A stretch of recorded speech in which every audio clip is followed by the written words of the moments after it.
Hello friends, welcome to BH knowledge. And ఇక్కడ చూడండి, IIT Tirupati అనమాట. ఇందులో మనకి లైబ్రరీ అప్రెంటిస్ జాబ్కి నోటిఫికేషన్ అనేది వచ్చింది. దీనికి సంబంధించి పూర్తి వివరాలు ఈ వీడియోలో క్లియర్ ఎక్స్ప్లెయిన్ చేస్తాను. వీడియో ఎండింగ్ వరకు చూడండి. అండ్ ఎవరైతే ఫస్ట్ టైం నా ఛానల్ చూస్తున్నారో తప్పకుండా సబ్స్క్రైబ్ చేయండి. ఇది 1 ఇయర్ జాబ్ అనమాట. మీకు 20,000 శాలరీ అనేది వస్తుంది. అండ్ ఈ సర్టిఫికేట్ అనేది మీకు చాలా జాబ్స్లో ఉపయోగపడుతుంది అనమాట. ఓకేనా? ఎవరు కూడా మిస్ చేసుకోకండి. ఎవరైనా క్వాలిఫికేషన్ ఉంటే మాత్రం డెఫినెట్లీ అప్లై చేసుకోండి. ఎందుకంటే ఈ ఐఐటి నుంచి మీకు సర్టిఫికేట్ అనేది వస్తుంది. అప్రెంటిస్ అంటే ఏంటి అంటే మీకు ట్రైనింగ్ అనేది ఉంటుందన్నమాట. 1 ఇయర్ ట్రైనింగ్ అనేది ఇస్తారు. లైబ్రరీకి సంబంధించి ట్రైనింగ్ అనేది ఇస్తారు సర్టిఫికేట్తో సహా. సో మనీ కూడా ఇస్తారు. మంత్లీ మీకు 20,000. సో కాబట్టి ఈ సర్టిఫికేట్ అనేది మీకు ప్రైవేట్ జాబ్లో చాలా ఉపయోగపడుతుంది.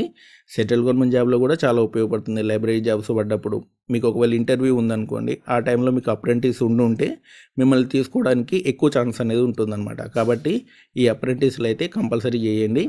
అండ్ దీనికి సంబంధించినటువంటి వివరాలు చెప్తాను చూడండి. అండ్ ఇక్కడ చూడండి, సెంట్రల్ లైబ్రరీ అనమాట. ఐఐటి తిరుపతి సెంట్రల్ లైబ్రరీలో మీరు 1 ఇయర్ పాటు వర్క్ చేస్తారు. ఆ వర్క్ ఎక్స్పీరియన్స్ సర్టిఫికేట్ అనేది మీకు ఇస్తారు. మీ qualification bachelor degree in library science అంటే బిఎల్ఐసి చేసిన వాళ్ళు అప్లై చేసుకోవచ్చు. ఒక పోస్ట్ అనేది ఉంది. ఇది ఎస్టీ వాళ్ళకి అనమాట. ముఖ్యంగా ఐఐటీస్లో, ఐఐటి అనేది చాలా మంచి ఆర్గనైజేషన్ కదా.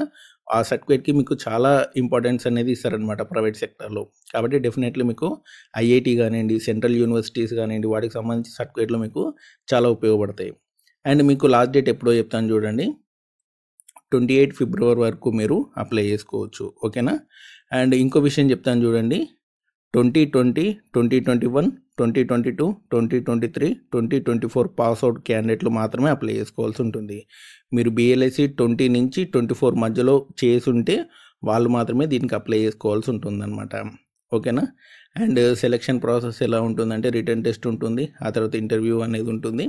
తద్వారా మిమ్మల్ని సెలెక్ట్ చేయడం అనేది జరుగుతుంది. అండ్ మీకు కింద నోటిఫికేషన్ అప్లికేషన్ లింక్ అనేది ఇస్తాను.